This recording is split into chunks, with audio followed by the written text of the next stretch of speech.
காதலால் வானோரும் ஆனைமுகத்தானே காதலால் போக்குவர்தம் கை ஊழியர்கோன் வெப்பொழித்த புகழியர்கோன் கடல் போற்றி ஆழிமிசை கண்மிதப்பில் அணிந்த பிரானடி போற்றி வாழி திருநாவலூர் வன்றொன்றர் பதம் போற்றி ஊழிமலி திருவாதோரில் திருத்தாள் போற்றி தில்லை வாழந்தனரே முதலாகச் சீர்விடைத்த தொல்லையதான் திருத்தொண்ட தொகையடியார் பதம் போற்றி ஒல்லையவர் புராணகதை உலகறிய விரித்துரைத்த செல்வமலி குன்றத்தூர் சேக்கிழார் போற்றி.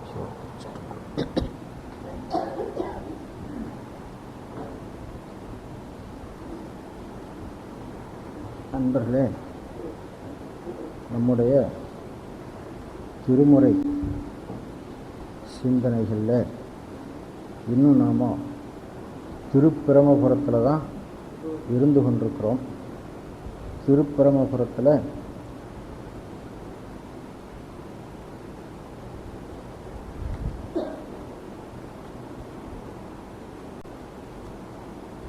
வழிமொழி திருவிராகம் என்ற பதிகம், அதில் 6 பாட்டு படிச்சிருக்கோம். 6 தானுங்களா? 7 முடிச்சிட்டோமா? சரி, 7 பாட்டு படிச்சிருக்கிறோம். அதுக்கு மேலே இருக்கின்றத இப்பொழுது தொடங்கி பார்ப்போம்.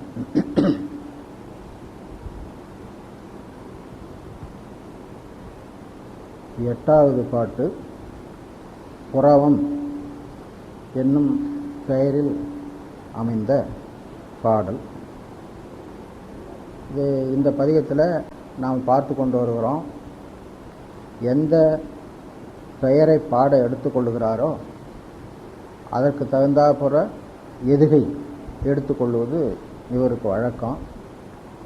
அதனால் புறவம் என்பதற்கு எதுகையாக புற என்பதை வைத்து அற என்று எடுத்திருக்கிறார். அறம் அழிவு பெற உலகு தெரு புயவன் விரல் அழிய நிறுவி விரல் மாமறையின் ஒலி முறை முரல் செய் பிறையீரன் உற அருளும் இறைவன் இடமாகும் குறைவில் மிக நிறைதையுழி மறையமரர் நிறையருள முறையொடு வரும் புறவன் எதிர் நிறை நிலவு பொறையன் உடல் பெற அருளு புறவம் அதுவே. புறவம் அதுவே இறைவனிடமாம். இறைவனிடமாம் என்பது 2வது வரி கடைசியில் இருக்குது. புறவம் அதுவே என்பது 4வது வரி கடைசியில் இருக்குது. புறவம் அது, புறவம் அது என்பது பகுதி பொருள் விகுதி. அப்போ புறவம் என்பதுதான் அர்த்தம். புறவம் இறைவனிடமா? எத்தகைய இறைவனிடம்? இந்த பாடலில் இராவணனுக்கு அருள் செய்ததை குறிப்பிடுகிறார். அறம் அழிவு பெற உலகு தெரு புயவன் விரல் அழிய நிறுவி விரல் மாமறையின் ஒலி முறை முரல் செய் பிறை எயிரன் உற அருளும் இறைவன் இடமாம். பிறை எயிரன் உற அருளும் இறைவன் இடமாம். பிறை எயிரன் ராவணனை குறிக்கிறது. உற அருளும் அவன் செய்த வழிபாட்டின் பயனை பெரும்படியாக அருள் செய்கின்ற. அவன் என்ன வழிபாடு செய்தான்? மாமறையின் ஒலி முறை முரல் செய் பிறை எயிரன். பிறை எயிரன் மாமறையின் ஒலி முறை முரல் செய் பிறை எயிரன். மாமறையின் ஒலி சிறந்த சாமவேதமாகிய கானத்தை முறை முரல் செய் முறையாக முரன்றான் என்றது வீணையிலே அமைத்து பாடினான். அப்படி பாடினதன் பலனை அவன் பெரும்படியாக அருள் செய்தான். அவன் தொடக்கத்திலேயே அவ்வாறு கானம் பாடி அருளை பெற்றானா என்றால் அப்படி இல்லை. ஆரம்பத்தில் அவன் ஒரு அபராதம் செய்து அந்த அபராதத்தினாலே தண்டிக்கப்பெற்ற பின்னர் அதிலிருந்து விடுபடுவதற்காக இறைவனை பாடினான். அப்போ தண்டனையும் இதில் சொல்லியிருக்கிறார், அருளையும் இங்கே சொல்லியிருக்கிறார், நிக்கிரகத்தையும் சொல்லியிருக்கிறார், அனுக்கிரகத்தையும் சொல்லியிருக்கிறார். 2க்கும் உதாரணமாக அவன் இருக்கிறான். அவனை பற்றி சொல்றார். அறம் அழிவு பெற உலகு தெரு புயவன். புயவன் புயத்தை உடையவன். எத்தகைய புயம் அது? உலகு தெரு புயவன், உலகத்தை அழிக்கின்ற வலிமையுடைய புயத்தை உடையவன். உலகத்தை அழிக்கிறதுன்னா வெறும் ஜனங்களை அழிக்கிறது அப்படின்னு இல்லை. அறம் அழிவு பெற உலக நடையில் தர்ம ஒழுக்கம் அப்படின்னு இருக்குது இல்லையா, அது அழிவு பெறும்படியாய் உலகத்தை அவன் அழித்து கொண்டிருந்தான். அறம் அழிவு பெற உலகு தெரு புயவன், அவனை இவர் தண்டித்தார். எப்படி தண்டித்தார்? விரல் அழிய நிறுவி விரல், விரல் அழிய நிறுவி விரல். விரல் அழிய, முன்னால் இருக்கிற விரல் வல்லினம் போட்டிருக்கோம், பின்னால் இருக்கிற நிறுவி விரல் என்பதில் இடையனம் போட்டிருக்கோம். இடையனம் போட்டிருக்கிற விரல் என்பது இறைவனுடைய பாதத்தினுடைய விரல். முன்னால் வல்லினம் போட்டிருக்கிற விரல் என்பதற்கு அது ராவணனுடைய வலிமையை குறிக்கிறது. விரல் என்ற சொல்லுக்கு வலிமை, வெற்றி அப்படின்னு அர்த்தம். விரல் அழிய நிறுவி விரல், விரல் அழிய விரல் நிறுவி அப்படி மாற்றிக்கணும். அப்படி மாற்றி பார்த்தீங்கன்னா அதில் சுவை தெரியும். விரல் அழிய விரல் நிறுவி, ஒரு விரல் அழிவதற்காக ஒரு விரலை நிறுவினான். முன்னால் சொன்ன விரல் என்பது வல்லின விரல், பின்னால் சொன்ன விரல் என்பது இடையின விரல். ராவணனுடைய விரல் கெடும்படியாய் தன் விரல் நுதியால் ஊன்றினான். அது ஒரு சுவை, சொற்சுவை. இதெல்லாம் விரல் அழிய நிறுவி விரல், இது நிக்கிரகம். இது ஆன உடனே அவன் இறைவனை பாட ஆரம்பித்தான். அப்போது அந்த பாட்டுக்கு இறங்கி அந்த பாடலின் பயனை அவன் பெரும்படியாக அருள் செய்ய வேண்டும் அல்லவா. இப்போ இதுலேருந்து என்ன தெரியுது? இறைவனிடத்தில் தப்பு பண்ணால் தண்டனையும் கிடைக்கும், வழிபாடு செய்தால் பலனும் கிடைக்கும். தண்டனையும் அனுபவிக்க வேண்டியது தான், பலனும் பெற்றுக்கொள்ள வேண்டியது தான். சில பேர் தவறு செய்யாமல் வழிபாடே செய்தால் பலனே பெறுவார்கள். சில பேர் தவறு செய்தும் வழிபாடு செய்யாமல் இருந்தால் தண்டனையே பெறுவார்கள். சில பேர் அறியாமையினாலே முன்னே தவறு செய்து தண்டனை பெற்று அதனாலே அறிவு பெற்று வழிபாடு செய்வார்களானால் அந்த வழிபாட்டின் பலனையும் அவர்கள் அப்பொழுதே பெறுவார்கள். அப்படிங்கிறது இதில் நாம் தெரிந்து கொள்கிறோம். மறையின் ஒலி முறை முரல் செய் பிறை எயிரன், அங்கே புயவன் சொன்ன அதே பெயர் தான் இங்கே பிறை எயிரன் என்று ராவணனை குறிக்கிறது. உற அருளும் இறைவனிடமாம் புறவம் அதுவே. இந்த புறவம் ஒவ்வொரு பாட்டிலையும் ஒவ்வொரு பெயரை வச்சு பாடுறார். அந்த பெயர் அந்த ஸ்தலத்துக்கு வந்ததுக்கு காரணத்துக்கு ஒரு கதையும் இருக்கிறது. அந்த கதையையும் சுருக்கமாக திருஞான சம்பந்தர் அந்த பாடலில் சொல்லி இருக்கிறார். இங்கே புறவம் என்ற பெயர் எதுக்கு வந்தது என்றால், இந்த பருந்து புறாவை துரத்தி கொண்டு வந்தது. புறா சிபி சக்கரவர்த்தியில் வந்து அபயம் விழுந்தது. அந்த புறாவினுடைய எடைக்கு சமமாக தன்னுடைய உடலை அவன் அறிந்து கொடுத்தான்.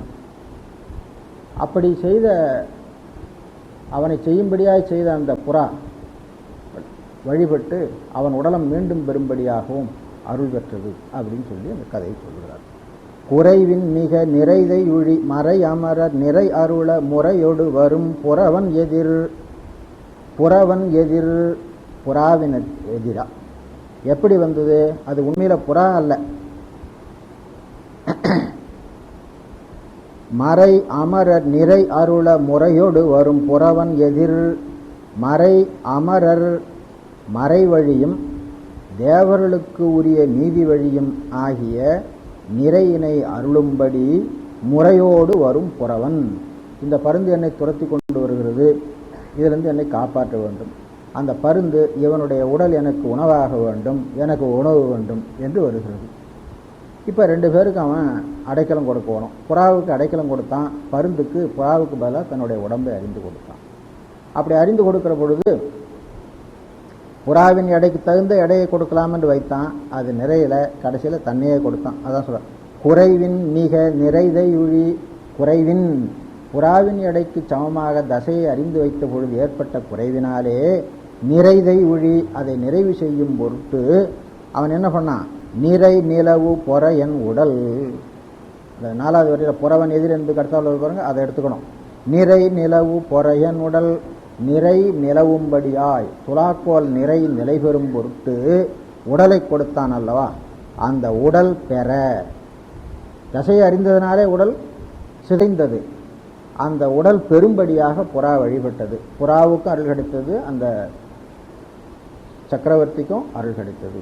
அப்படி அருள் செய்ததினாலே அந்த தலம் புறவம் என்று பெயர் பெற்றது அப்படின்னு சொல்றார். அத்தகைய பெயரை உடைய புறவம் இந்த இறைவன் இடம் என்று இந்த பாடலில் புறவம் என்னும் பெயரை வைத்து அதற்கு உரிய வரலாற்றையும் புராண வரலாற்றையும் வைத்து பாடியிருக்கிறார். அடுத்த பாடல் சண்பை என்ற பெயரை எடுத்துக்கொள்கிறார். சண்பை என்பதுக்கு தகுந்தாவில் விண் அங்கே சண் என்று இருக்கிறதுனால விண் என்று எதிரை தொடங்கிக் கொள்கிறார். விண்பயில மண்பகிரி வண்பிரமன் எண்பெரிய பண்புடை கொண்மால் கண்பரியும் ஒன்பொழிய நுண்பொருள்கள் தன்புகழ்கள் கண்ட நிடமாம் மண்பரியும் ஒன்பொழியு நுண்புசகர் புண்பயில விண்படர சண்பை மொழி பண்ப முனி கண்பழி செய் பண்புகளை சண்பை நகரே.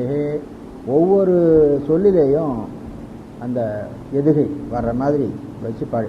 விண்பயில ஒரு சீர், மண் பகிரி அடுத்த சீர், வண் பிரமன் அடுத்த சீர், எண் பெரிய பண்படை கொள்மால் எல்லாத்துலேயும் அந்த ரெண்டாம் எழுத்து நகரமே வருது பார்த்துங்க. இந்த மாதிரி அமைத்து பாடுறது ரொம்ப சிரமம். விண் பயில மண் பகிரி வண் பிரமன் எண் பெரிய பண்படை கொள்மால் கண்பரியும் ஒன்பொழிய நுண்பொருள்கள் தன்புகழ்கள் கண்ட நிடமாம் மண்பரியும் ஒன்பொழிய நுண்புசகர் புண்பயில விண்படர சண்பை மொழி பண்ப முனி கண்பழி செய் பண்புகளை சண்பை நகரே. சண்பை நகரே கண்ட நிடமாம். எல்லா பாட்டும் இப்படியே தானுங்க. 4வது வரி கடைசியில் இந்த தலத்தின் பெயர் இருக்கும், 2வது வரி கடைசியில் அந்த இறைவன் இருக்கின்ற இடம் என்று இருக்கும். சண்பை நகர் கண்ட நிடமாம். என்ன கண்டன் அப்படின்னா, விண் பயில மண் பகிரி வண் பிரமன் எண் பெரிய பண்படை கொள்மால். வண் பிரமன் அதை முதல்ல எடுத்துங்க. எண் பெரிய பண்படை கொள்மால். எண் பெரிய எண்ணத்தினாலே பெரியதாகிய மால். பண்படை கொள்மால். பண்ணா தயாராக இருக்கிற, பண்ணுதல் என்பதுக்கு தயாரித்தல். இந்த போருக்கு தயாராக போகிறதுக்கு பண்ணுதல் அப்படின்னு பேர். பண்படை கொள்மால் போருக்கு புறப்படுவதற்கு தயாராக இருக்கின்ற சக்கரப்படையை ஏந்தி இருக்கின்ற திருமால். பண்படை கொள்மால். இவங்க 2 பேரும் இறைவனை தேடி போனாங்க, அடியும் முடியும் தேடி போனாங்க. அதை சொல்றார். விண் பயில மண் பகிரி. விண் பயில பிரம்மா ஆகாயத்தை நோக்கி சென்றான். திருமால் மண் பகிரி மண்ணை பிளந்து கொண்டு சென்றான். பகிர்தல் என்பதற்கு பிளத்தல் அப்படின்னு அர்த்தம். விண் பயில மண் பகிரி வண் பிரமன் எண் பெரிய பண்படை கொள்மால். நிர்ணயம் பண்ணி கொள்ளுங்க. வண் பிரமன் விண் பயில எண் பெரிய பண்படை கொள்மால் மண் பகிரி கண்பரியும் ஒன்பு ஒழிய. அவர்கள் கண்ணாலே பார்க்க முடியாதபடி பெரிய ஒளி வடிவமாக அவன் நின்றான். கண் பரியும், பரிதல்னா தோற்று நீங்குதல். கண் பரியும் ஒன்பு ஒழிய நுண் பொருள்கள் தன் புகழ்கொள் கண்டனிடமாகும். தன் புகழ்கொள் கண்டன் சிவபெருமான். தன் புகழ்கொள் கண்டன். அகண்டன் என்பது கண்டன் என குறைந்து நின்றதுன்னு எழுதியிருக்கிறாங்க, அது தேவையில்லை. தன் புகழ்கொள் கண்டன். கண்டன் கண்டத்தை உடையவன் என்று அர்த்தம் பண்ணிட்டு போகலாம். தன் புகழ்கொள் கண்டன். இறைவனுடைய கண்டம் மிகவும் புகழுடையதல்லவா, அதனால.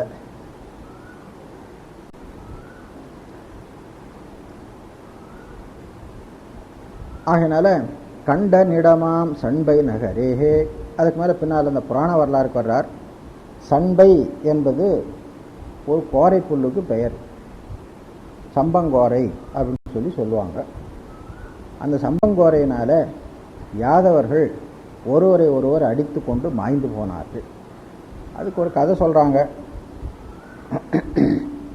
கபில முனிவர்ங்கிற ஒரு இடத்துல ஒருவன் கருவுற்ற மகள் போல வேடம் அணிந்து கொண்டு இவனுக்கு என்ன குழந்தை பிறக்கும் அப்படின்னு சொல்லி போய் கேட்டாங்களாம். உங்கள் குலத்துக்கு வாய்க்கக்கூடிய ஒரு இருப்பு உலக்கை தோன்றும் அப்படின்னு சொன்னான். இருப்பு உலக்கை தான் மறைத்து வைத்து கொண்டு போயிருந்தான். அப்புறம் அந்த இருப்பை முழுவதும் அறுத்து ராவி கடலில் போட்டாங்களாம். அப்புறம் அது துகளாக இருந்து சண்பை கோரையாக முளைச்சுதான். யாதவ சிறுவர்கள் விளையாட்டுக்காக புற்களை அறிந்து ஒருத்தர் மேல் ஒருத்தர் வீச எரிந்து கொண்டு விளையாடுவதல்லவா, அதுபோல் விளையாடினார்லாம். அதுவே இருப்புலக்கையாக இருந்து அவர்களை அழித்து விட்டது அப்படின்னு சொல்லி அதனால் யாதவர் குலம் அழிந்தது. அப்படி யாதவர் குலங்கிறது இவரு தான் கிருஷ்ண பரமாத்மா உதயம் பண்ணார்ல, அது சொல்கிறார் அவர். மண் பரியும் ஒன்பு ஒழிய நுண்பு சகர் யாதவர்கள். மண் சுமக்கும்படியான புகழ் நீங்கும்படியாக மிக அற்பமான, இங்கே நுட்பம் என்பது அற்பத்தை உணர்த்துகிறது. யாதவர்கள் புண்பயில எதனால் அந்த சம்பங்கோரையினாலே ஒருவர் அடித்து கொண்டு புண் உண்டாக்கி கொள்ள, விண்படர அதனால் அவர்கள் இறந்து போக, அச்சண்பை மொழி அந்த சண்பு என்ற போரை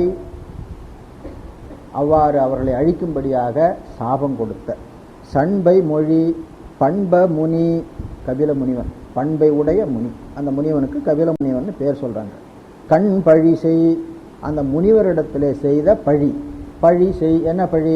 பொய்யாக போய் இவனுக்கு என்ன குழந்தை பிறக்கும் என்று கேட்டார்கள் அல்லவா, அந்த பழி முனிவனை பழித்த பழி போகும்படியாய், பழி செய் பண்பு பழி செய்ததனாலே உண்டான தீமை களையும்படியாய் வழிபட்டதனாலே அந்த நகரத்துக்கு சண்பை நகரம் என்று பெயர் வந்தது என்று பிற்பகுதியில் அந்த கதையை வைத்திருக்கின்றார். இனி 10வது பாட்டு. இதில்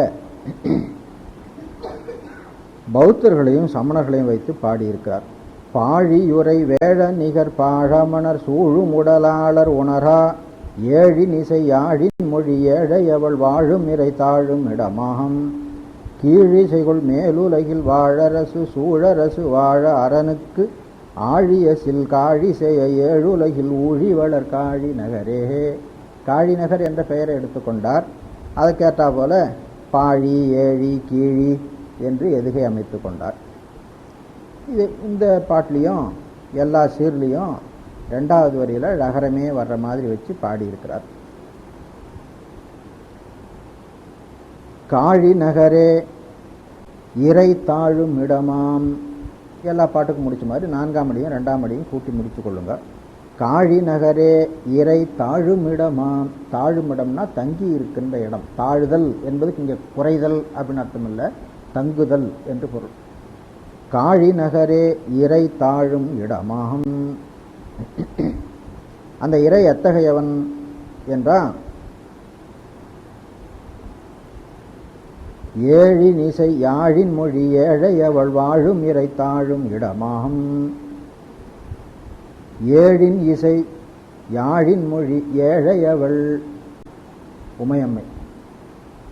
ஏழின் இசையை தோற்றுவிக்கின்ற யாழின் மொழி போன்ற குரலினிமை உடைய உமையம்மை என்று அப்படி அர்த்தம் வைத்துக் கொள்ள வேண்டும். ஏழின் இசை யாழின் மொழி ஏழையவள் வாழும் இறை தாழும் இடமாகும். ஏழையவள் வாழும் இறை, ஏழையவள் நீங்காது இடங்கொண்டிருக்கின்ற இறைவன். இதான் நீக்கமின்றி நிற்கும் என்றே என்று நாம் படித்தது சாஸ்திரத்தில். ஏழின் இசை ஆழின் மொழி ஏழையவள் வாழும் இறை தாழும் இடமாகும். அந்த இறைக்கு இன்னொரு அடைமொழி போட்டிருக்கிறார். அது என்ன என்றால் பாழி உரை வேழம் நிகர் பாழமணர் சூழும் உடலாளர் உணரா இறை. இந்த உணரா என்றதுக்குத உணராத என்பதை கொண்டு முடிச்சுக்கணும், இறை என்பதோடு முடித்து கொள்ள வேண்டும். அப்போ இறைவன் தங்கி இருக்கின்ற இடம் காழி நகர். அந்த இறைவனுக்கு 2 அடைமொழி போடுகிறார். ஒன்று சமணரும் பௌத்தரும் உணராத இறைவன், அப்புறம் உமையம்மை பிரியாத இறைவன் என்று 2 அடைமொழி போட்டிருக்கிறார். அந்த அமணர்களுக்கு அது எப்பவும் அவர்களுடைய உருவம் அது இதெல்லாம் வர்ணனை பண்ணுறது உண்டு இல்லையா. பாழி உரை வேழ நகர் பாழமணர், வேழ நிகர் பாழமணர். பாழி என்பது அவர்கள் தங்கி இருக்கின்ற ஆசிரமத்துக்கு. அதில் அவர்கள் வேழம் போல நல்ல பருத்த உயர்ந்த கருத்த மேனி உடையவர்களாய் அவர்கள் இருப்பார்கள். ஆகையினால பாழி உரை வேழம் நிகர் அமணர், பாழ் அமணர் வேழம் போல உடம்பை பெருக்கி கொண்டார்களே தவிர அந்த உடம்பினால் பெறக்கூடிய பயனை பெறாதவர்கள். அவர்கள் உடம்பை நன்றாக வளர்த்து கொண்டார்கள், சாஸ்திரங்கள் நன்றாக படித்தார்கள், ஆனாலும் அந்த சாஸ்திரத்தின் பயனை அறியவில்லை, உடம்பு வளர்ந்ததன் பயனையும் அறியவில்லை. ஆகையினாலே அவருடைய முயற்சியெல்லாம் வீணான முயற்சியாய் போயிற்று என்பதற்காக அவர்களை பாழமனர். அவங்க பாழ்பட்டதும் இல்லை, அவங்கள நம்பி போனவங்களையும் பாழ்படுத்தி விடுகிறார்கள். ஆகையினாலே அவர்களை பாழமனர் என்று சொல்றோம். பாழி உரை வேழம் நிகர் பாழமனர். அப்புறம் சூழும் உடலாளர். சூழும் உடலாளர் போர்வையினாலே துவராடையினாலே உடம்பை போர்த்து கொள்ளுபவர்களாகிய பௌத்தர்கள். சூழுதல் என்பது உடம்பை சூழ துவராடையால் போர்த்து கொள்ளுவதை உணர்த்துகிறது. சூழும் உடலாளர் இவர்களும் அப்படித்தான் உடம்பை மறைத்து கொண்டார்கள். ஆனால் ஆன்மாவின் கண்ணே நிகழ்கின்ற குற்றத்தை போக்கிக் கொள்ளுகிற வழியை அறியாதவர்களாக இருந்தார். அதனால அவன் உடம்பை மறைத்து கொள்ளவில்லை, நல்லா உடம்பை வளர்த்தான். அவர்கள் திகம்பரர்கள் தானே, அவங்களுக்கு இவங்க நேராக உடல் முழுவதும் துவர அடையாளை போர்த்தி கொள்ளுபவர்கள். ரெண்டுமே பிரயோஜனம் இல்லை அப்படின்னு சொல்றார். அற்றம் மறைத்தலோ புல்லறிவு தன்கண் குற்றம் மறையாத வழி அப்படின்னு சொல்லி ஒரு திருக்குறள். நம்மிடத்துல குற்றம் வராமல் தடுத்து கொள்ள வேண்டும், அது வந்து உடம்பை பல வகையால் போர்த்தி கொண்டு அழகு பண்ணிக் கொள்வது ஒரு பயனும் இல்லை அப்படிங்கிற கருத்தில் அந்த திருக்குறள் இருக்குது. அதை போல இவர்கள் செய்தார்கள். அப்போ ரெண்டு பேரும் பயனற்றவர்கள். இந்த இறைவனுக்கு அடைமொழி, ரெண்டு அடைமொழி போட்டுக்கிறாருங்க. அவுணர்களால், அது சமணர்களாலும் பௌத்தர்களாலும் உணரப்படாத இறைவன் மேல புறச்சமைகளால் உணரப்படாத இறைவன் அப்படிங்கிறது. அப்புறம் உமையம்மையோடு கூடியிருக்கிற இறைவன் என்பதனால இறைவனுக்கு சக்தி என்ற ஒன்று உண்டு என்பதை உணராதவர்களால் அறியப்படாத இறைவன். சக்தி என்பது ஒன்று உண்டு என்றறிந்து சக்தியின் வழியே இறைவனை அறிய முயல்பவர்களுக்கு அறியப்படுகிற இறைவன். இவ்வளவு கருத்தும் அதுக்குள்ளால் இருக்கு. இப்போ சிவபரம்பொருளினுடைய சித் சக்தி என்பது ஒன்று உண்டு, அதன் வழியே தான் ஆன்மா சிவத்தை அடைய முடியும் அப்படின்னு உணர்ந்தவர்கள் சைவ சித்தாந்திகள். இப்போ நையாயிகள் இருக்கிறாங்க, அவர்கள் பொருள் என்று ஒன்று உண்டு, அந்த பொருளுக்கு சக்தி என்பது ஒன்று என்று இல்லை, எனவே இறைவன் ஒருத்தன் தான் இருக்கிறான், இறைவனுக்கு சக்திங்கிறதெல்லாம் ஒன்றும் கிடையாது அப்படின்னு சொல்கிறாங்க. அதே போல் இவங்க இருக்காங்க வேதாந்திகள், பரம்பொருள் ஒன்று உண்டு, அதுக்கு குணம் என்பதெல்லாம் ஒன்றும் இல்லை, விசேஷனம் என்பதெல்லாம் ஒன்றும் இல்லை அப்படின்னு சொல்லுகிறார். அப்போ ஏகான்மவாதிகள் இவங்க எல்லாருமே அடிபட்டு போகிறாங்க. இப்போ இந்த ரெண்டு அடைமொழியை வச்சதுனால புறச்சமைகளாலும் அகச்சமைகளாலும் அறியப்படாத இறைவன் சித்தாந்த சைவம் ஒன்றினாலே அறியப்படக்கூடிய இறைவன் அப்படிங்கிற விஷயத்தை இந்த பகுதியில் வைத்திருக்கிறார் என்பதை நாம் கொஞ்சம் ஊன்றி சிந்தித்தா உணர்ந்து கொள்ளலாம். அந்த மாதிரி இதை சிந்திக்க வேண்டும். பாருங்க, பாழியுரை வேழம் நிகர் பாழமணர் சூழும் உடலாளர் உணரா இறை தாழும் இடமாகும். ஒரு முடிவு. அடுத்த முடிவு, ஏழின் இசை யாழின் மொழி ஏழையவள் வாழும் இறை தாழும் இடமாகும் காழி நகரே என்று முடித்துக் கொள்ளுங்கள். அடுத்த பகுதியில் வரலாம். காழி என்ற பெயர் காரணம் சொல்றார்.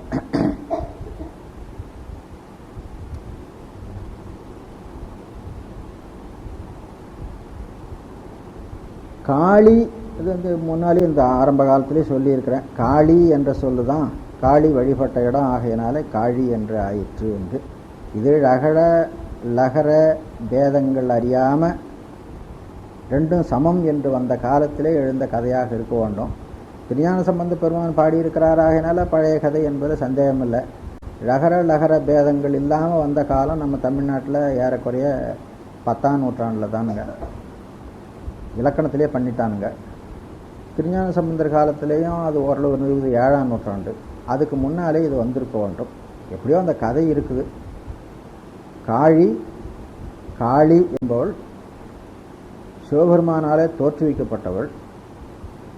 உலகத்திலே வாழுகின்ற மக்களுக்கும் மேலே இருக்கின்ற தேவர்களுக்கும் துன்பம் செய்கின்ற அசுரனை வதைப்பதற்காக தோற்றுவிக்கப்பட்டவள். அவளாலே வழிபட்ட இடம் ஆகையினாலே அது காழி என்று பெயர் வந்தது. இன்னொன்று, காளிதன் என்னும் பாம்பினாலே வழிபடப்பட்டது ஆகையினாலே காழி என்று. எப்படி வந்தாலும் காழி என்பது வேறு, காளி என்பது வேறு. ஆனால் பரம்பரையாக அதே கதை வழங்கிட்டதுங்க. அது சொல்கிறார். கீழிசைகொள் மேல் உலகில் வாழரசு, கீழிசைகொள் வாழரசு மேல் உலகில் வாழரசு சூழரசு வாழ அரனுக்கு ஆழிய சில் காழி செய, ஆழிய சில் காழி செய. சில் காழி சிலவாகிய வடங்கள். வடம் என்பது இடுப்பிலே அணிந்து கொள்ளுகின்ற மேகலை என்ற ஆபரணத்திலே தொங்கவிடப்பட்ட வடங்கள். அந்த வடங்கள் என்ற சொல்லு அதனை அணிந்த காளியை உணர்த்துகிறது. அவள் செய்ய வழிபாடு செய்ய, அதனாலே ஏழுலகில் ஊழிவளர் காழிநகர். வழிபாடு செய்ய அவளுக்கு அருள் செய்த காழிநகர் உலகில் ஊழிவளர், ஊழிதோர் ஊழி முற்றும் உயர் பொன் நொடித்தான் மலைன்னு சொல்றோம் இல்லையா, அதை போல ஊழிவளர் காழிநகர் என்று அர்த்தம் பண்ணிக்கொள்ள வேண்டும். இதில் அந்த கதை ரொம்ப குறிப்பாக தான் வச்சு பாடியிருக்கிறார், வெளிப்படையாக வச்சு பாடலை. அடுத்த பாட்டு கொச்சை நகருக்கு. கொச்சை என்பது தந்தாற் போல ரெண்டாவது எழுத்து சகர ஒற்றாகவே எதுகை வச்சு இந்த பாடலை எடுத்திருக்கிறார். நச்சரவு கச்சன அசைச்சு மதி உச்சியின் மிளைச்சொருகையன் மெய்ச்சிரம் அனைச்சுலகின் நிச்சமிடு பிச்சை அமர் பிச்சனிடமாம் மச்ச மத நச்சிறுமி மத்த மத நச்சி மத மச்சிறுமியைச் செய்த அச்ச விரத கொச்சை முறவச்சர் பணி அச்சுரர்கள் நச்சிமிடை கொச்சை நகரே. கொச்சை நகரே பிச்சனிடமாம். நாலாவது வரையும் ரெண்டாவது வரையும் முடித்துக் கொள்வோம். கொச்சை நகரே பிச்சனிடமாகம். முதல்ல அந்த பிச்சனை பார்த்துட்டு வந்துடுவோம், அப்புறம் கொச்சை நகரத்துக்கு போகலாம். நச்சரவு கச்சன அசைச்சு 1, மதி உச்சியின் மிளைச்சு 2, ஒரு கையான் மெய்ச்சிரம் அணைச்சு 3, உலகின் நிச்சமிடு பிச்சை அமர் பிச்சன் 4. அவருக்கு 4 விஷயம் சொல்றார். பிச்சன், பித்தன் என்பது பிச்சன் அப்படின்னு வரும். பித்து என்பதும் பிச்சு என்பதும் அன்பு என்ற பொருளை உடையது. அன்புடையவன், அடியார்களிடத்திலே அன்புடையவன், ஆகையினால அவனுக்கு பிச்சன் அப்படின்னு. அது ஒரு வகையால் பித்தன் என்று இழி சொல்லாகவும் வரும். மாணிக்கவாசகர் நிறைய பிச்சனை வச்சு இப்படியெல்லாம் உன்னை நான் பழிப்பிப்பேன் அப்படின்னு சொல்லி நீத்தல் விண்ணப்பத்தில் பாடுறார். ஏரி பிச்சன், தோளுடை பிச்சன், என்னை ஆளுடை பிச்சன் என்று அப்படி பாடுறார். இது ஒரு, அதாவது பழிப்பது போல புகழ்வதற்கு இந்த மாதிரி சொற்கள் எல்லாம் அதிகமாக பயன்படும். வச்சுங்களேன். பிச்சன் அவன் என்ன பண்ணுறான், நச்சரவு கச்சன அசைச்சு, அசைத்து என்பது அசைச்சு என்று வருது. பித்தனை பிச்சன்னு வச்சார் இல்லைங்களா, அதனால் எல்லா இடத்துலையும் இத்தை இச்சு பண்ணி ஆகணும், அப்போ தான் அந்த ஓசை வரும். அசைத்து, அசைத்துனா கட்டி, புலித்தோலை அரைக்கசைத்துன்னு சொல்கிறோம் பாருங்க, அதை போல் அசைச்சு, அசைத்து என்பது அசைச்சுன்னு வந்தது. நச்சரவு கச்சன அசைச்சு, அறவை இடுப்பிலே கச்சி போல அணிந்து கொண்டு. ரெண்டாவது மதி உச்சியின் மிளைச்சு, இது அப்படியே தான் வந்தது. மிளைச்சுதல்னா சூடுதல் அர்த்தம். மதியை தலையிலே சூடிக்கொண்டு. மதி உச்சியின் மிளைச்சு, ஒரு கையான் மெய்ச்சிரம் அணைச்சு, ஒரு கையான் ஒரு கையினிடத்திலே மெய்ச்சிரம், பிரம்மனுடைய கபாலம், அதை கையிலே ஏந்தி கொண்டிருக்கிறார் பிச்சை எடுப்பதற்காக. ஒரு கையான் மெய்ச்சிரம் அணைச்சு, அணைத்து என்று வர வேண்டியது அணைச்சு என்று வருது. அணைச்சு உலகில், உலகம் என்பது இங்கே மக்களை உணர்த்துகிறது, மக்களிடத்திலே நிச்சம் இடு பிச்சை, நித்தம் என்பது நிச்சம் அப்படின்னு வருது, நாள்தோறும் அர்த்தம். நிச்சம் இடு பிச்சை அமர், அமர்தல்னா விரும்புதல் அர்த்தம். உலக மக்கள் நாள்தோறும் இடுகின்ற பிச்சையினை விரும்பி ஏற்றுக்கொள்ளுகின்ற பிச்சன், அவன் எழுந்தருளி இருக்கிற இடம் கொச்சை நகர். இது பாட்டு நந்தரம் பார்த்துக்குவோம். நச்சரவு கச்சன அசைச்சு, மதி உச்சியின் மிளைச்சு, ஒரு கையான் மெச்சிரம் அணைச்சு. அந்த புத்தகத்தில் அணைச்சுன்னு ரன்னகரம் போட்டிருக்கோம், அது அணைச்சுன்னு தன்னகரமாக மாற்றிக்கணும். அணைச்சு உலகில் நிச்சமிடு பிச்சை அமர் பிச்சன் இடமாம். அப்புறம் கொச்சை நகருக்கு உரிய கதை.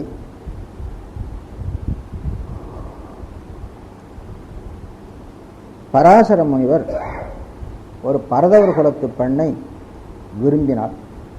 அதனாலே பரதவர் குலத்து பெண்ணினிடத்திருந்த புலை நாற்றம் இவரையும் பற்றி கொண்டது. கதை சொல்கிற பொழுது அவள் மெச்சகந்தின்னு இருந்தால் அவளுடைய உடம்பெல்லாம் மனம் கமிழும்படியாய், யோசனை தூரம் கமிழும்படியாய் யோசனை கந்திங்கிற பெயரில் மாற்றி கூடினார் அப்படின்னு கதை சொல்லிட்டு இருக்காங்க.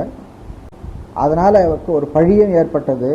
அந்த பழி போகும்படியாய், அந்த முடை நாற்றம் போகும்படியாய் வழிபாடு செய்து பேறு பெற்றார். ஆகையினால அந்த அடையாளமாக அந்த நகரத்துக்கு கொச்சை நகரம் என்று பெயர் வந்தது என்று சொல்லுகிறார்கள். அதை சொல்றாங்க பாட்டில். மச்ச மத மச்சி, மச்ச மதம் நச்சி, மச்சம் மீன் பரதவர் குலத்து பெண்ணை குறிக்கும். மதமச்சிறுமி வலையர் குல பெண், சிறுமியை செய்த அவ் அச்ச விரத கொச்சை, அவ் அச்ச விரத அச்சத்தை தருகின்ற விரதம், அதை மேற்கொண்டு அந்த கொச்சையை போக்கிக் கொண்டான்.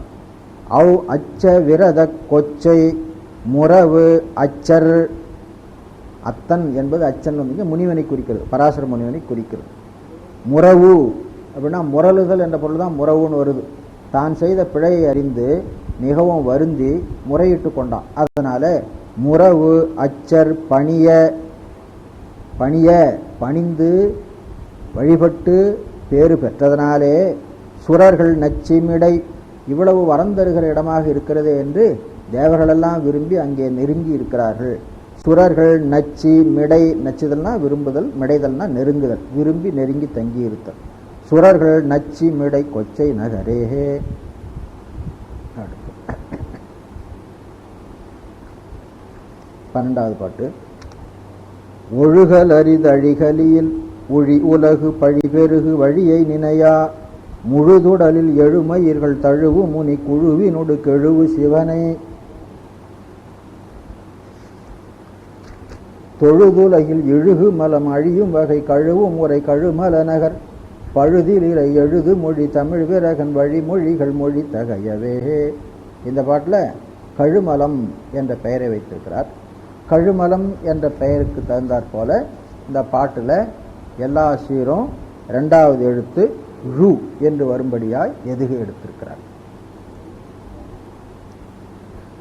இது பதியத்தினுடைய இறுதி பாட்டாகவும் இருக்கிறதுனால மற்ற பாடல்களில் முடித்த மாதிரி, மற்ற பாடல்களில் 4வது வரியில் பதிக தலத்தின் பெயரை வைத்து 2வது வரியில் இறைவன் இடம் என்று முடிப்பார் அல்லவா, அப்படி முடிக்காமல் பதிகத்தினுடைய பயனையும் சொல்லி திருக்கடை காப்பாக இதை முடித்திருக்கிறார். ஆகையினால கழுமல நகர் என்ற பெயர் 3வது வரி இறுதியில் இருக்குதுங்க. தொழுதுலகில் இழுகு மலம் அழியும் வகை கழுவும் முறை கழுமல நகர், அங்க தலத்தின் பெயரை வைத்து தமிழ் விரகன் வழிமொழிகள் மொழி தகையவே, தமிழ் விரகன் வழிமொழிகள் மொழி தகையவே அப்படின்னு சொல்லி முடித்திருக்கிறார்.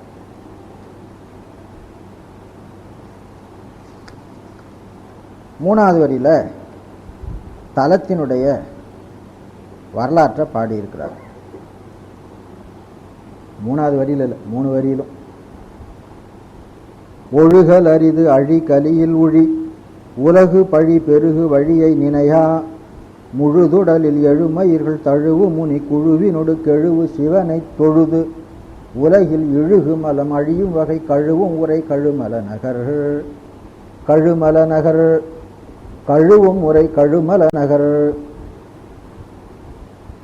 கழுவும் உரை, கழுவுதல் என்பது போக்குதல், போக்குதலினாலே புகழ்பெற்ற கழுமல நகர்.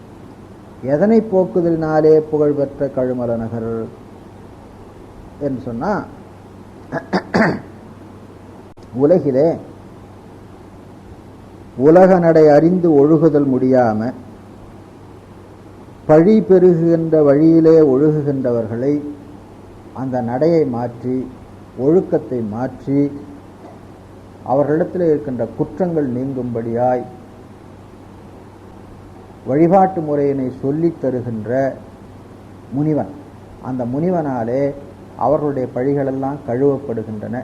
அப்படி கழுவப்படுதலினாலே அந்த தலத்துக்கு கழுமலம் என்று பெயர் வந்தது அப்படிங்கிற கதையை சொல்லுகிறார்.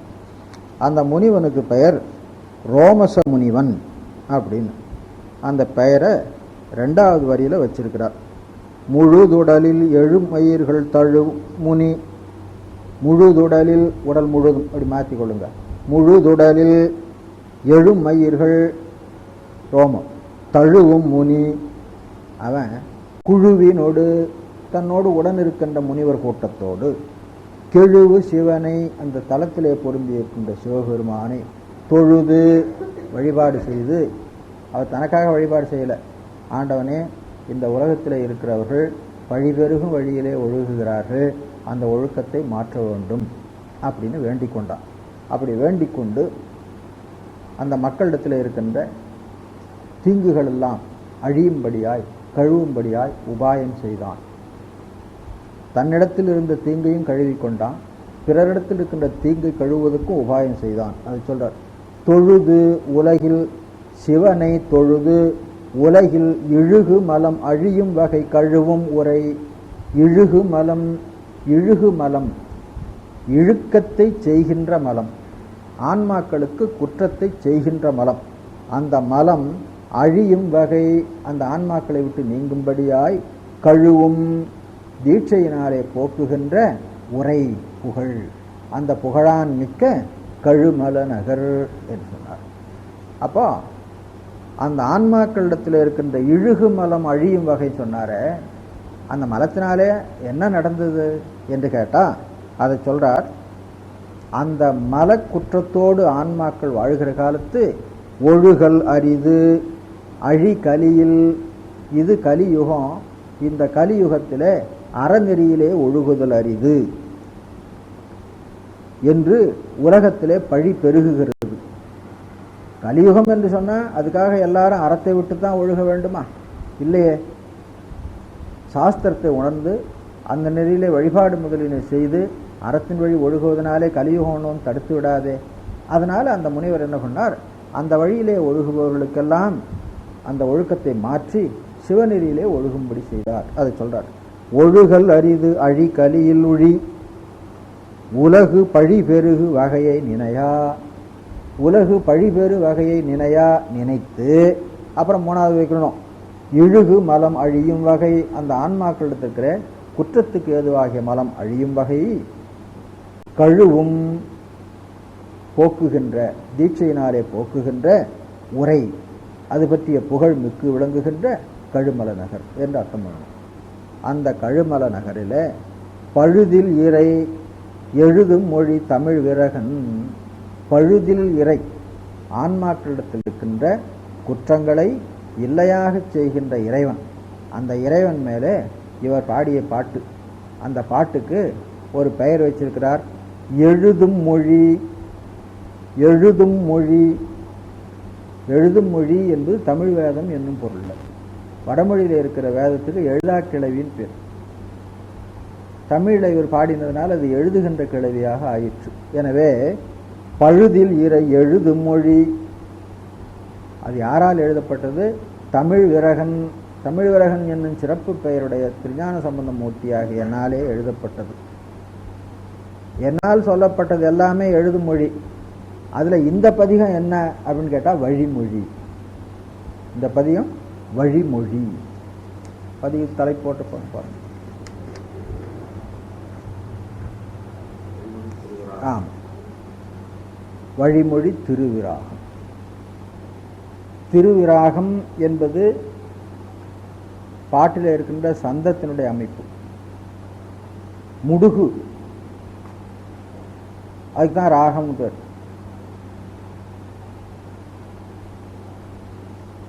வழிமொழி என்பது இந்த பதிகத்துக்கு பேர். இந்த வழிமொழிக்கு தான் எல்லாரும் விளக்கம் என்ன சொல்லி இருக்கிறாங்க, இந்த ஸ்தலத்தின் பெயர் வந்த வரலாற்றை மொழிகின்ற பதிகம், அதனாலே வழிமொழி.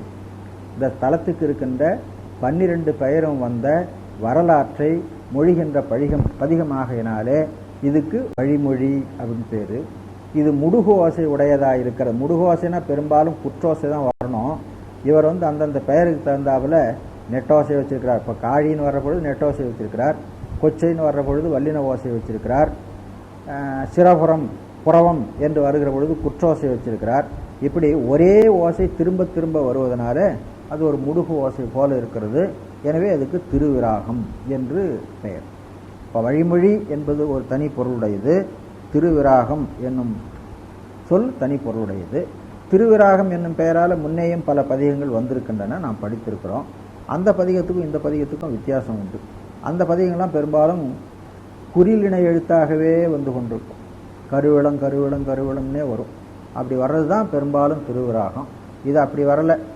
பெயருக்கு தகுந்தாப்புல எடுத்திருக்கிறார். இப்போ சுரர் உலகு நரர்கள் பயில் தரணி தலம் இது எல்லாமே கருவடம். அப்போ இது திருவிராகத்துக்கு ரொம்ப பொருத்தமானது.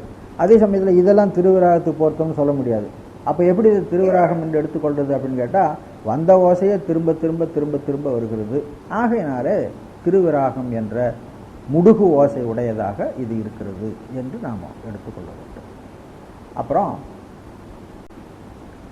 வழிமொழி என்பது எல்லாருமே பெயர் வந்த வரலாற்றை மொழிகின்ற பதிவு. வரலாறு என்பதுக்கு வழின்னு அர்த்தம். வரலாறு என்ற சொல்லுக்கு வருகின்ற வழி, வரல் ஆறு ரெண்டு சொல்லும் சேர்ந்து வரலாறுன்னு வரும். வரல்னா வருதல், ஆறுன்னா வழி.